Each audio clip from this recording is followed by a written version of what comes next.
Hello! In this video I will show you how to set up parental controls on Red Magic 10 Pro.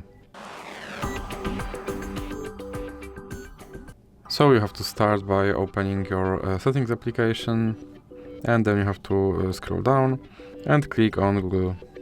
Now click on all services and then find parental controls and click let's do this. Now click sign in and click Google.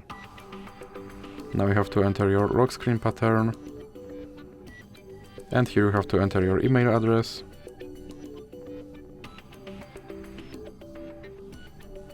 Then click next,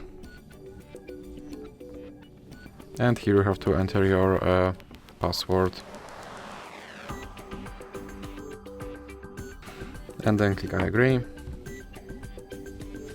and now click accept.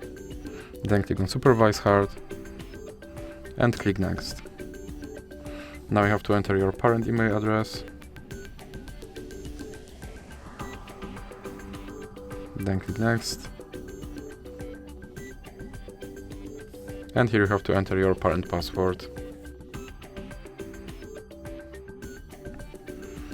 And now you have to scroll down, and here you have to enter your child password again. Then click next and click allow. Click next again and click done. And as you can see, my parental control is now set up. So that's it for this video. If you liked it, please remember to leave a like and subscribe.